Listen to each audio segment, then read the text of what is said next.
İnsanların Nil Vadisi'ne ilk kez M.Ö. 5500 civarlarında geldiği düşünülmektedir.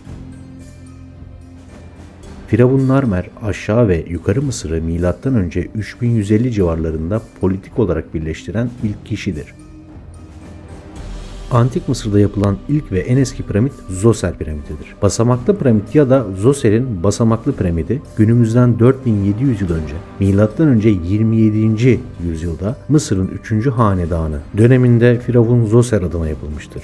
Antik Mısır'da yapılan ilk ve en eski piramittir. Zoser basamaklı piramidinin tasarımından ve inşasından sorumlu mimar İmhotep, eski Mısır'da çok saygı duyulan bir kişiydi. Dünyanın kayıtlı ilk mimarı olarak kabul edilir ve sıklıkla bir dahi, doktor ve filozof olarak tanımlanır. İmhotep'in inşaatta yenilikçi yaklaşımı, tıp ve edebiyatta yaptığı katkılar onu efsanevi bir konuma getirdi ve ölümünden sonra tanrı olarak tapınılmaya başlandı.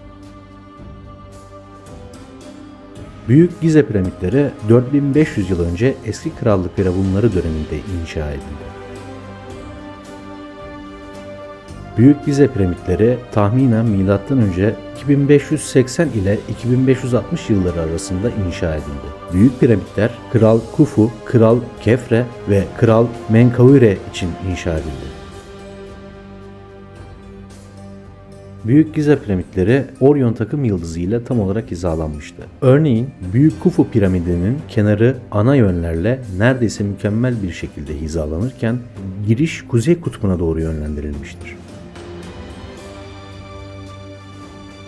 Piramitlerin iç koridorları ve odaları olağanüstü bir hassasiyetle inşa edildi. Örneğin alçalan geçit kuzey yıldızı ile mükemmel bir şekilde hizalanıyor, bu da yön bulmak için kullanılıyordu.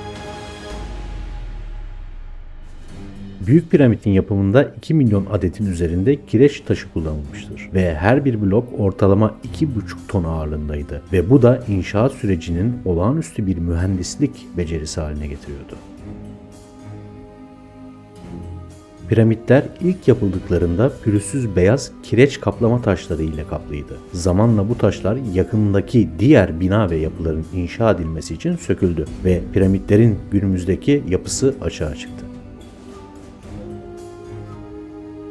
Piramitler sadece mezarlar değil, aynı zamanda firavunların gücünü ve ilahi bağlantılarının simgeleriydi. Bunların firavunun öbür dünyaya geçişini kolaylaştırdığını ve ebedi saltanatını güvence altına aldığına inanılıyordu. Büyük Gize Sfenksi 74 metre civarı uzunluğu, 6 metre genişliği ve 20 metre yüksekliği ile dünyanın en büyük yekpare heykelidir. Aynı zamanda en eski anıtsal heykelidir. Büyük Sfenks'in Mısır'ın eski krallığında Firavun Kefren döneminde inşa edildiği düşünülse de daha eski olduğuna dair teoriler de var. Ama neden inşa edildiği ve amacı tam olarak büyük bir sır. Kapsamlı araştırma ve kazılara rağmen Büyük Sfenks'in altında hala keşfedilmemiş odalar ve geçitler bulunmaktadır. Son araştırmalar ve arkeolojik kanıtlar Büyük Sfenks'in düşünülenden çok daha eski olabileceğini gösteriyor. Bazı teoriler Firavun Kefre'nin saltanatından önceye ait olduğu ve potansiyel olarak hanedan öncesi dönemde inşa edilmiş olabileceğini öne sürüyor. Sürekli olarak tekrarlayan kuraklıklar eski krallığın M.Ö. 2181 yıllarında çökmesine neden oldu. Hyksos adı verilen Asyalı istilacılar 2. Ara dönemde Nil deltasını işgal etti. Firavun Ahmose Hyksos'un işgaline son verdi ve M.Ö. 1550 civarlarında yeni krallık dönemi başladı. Antik Mısır M.Ö. 1069'dan 653'e kadar olan 3. Ara dönemde parçalandı. Bu ve bunun gibi videoları izlemek istiyorsanız kanala abone olun. Videoyu sevdiyseniz beğenmeyi unutmayın. Soru, görüş ve önerileriniz için muhakkak yorumlarınızı bekliyorum.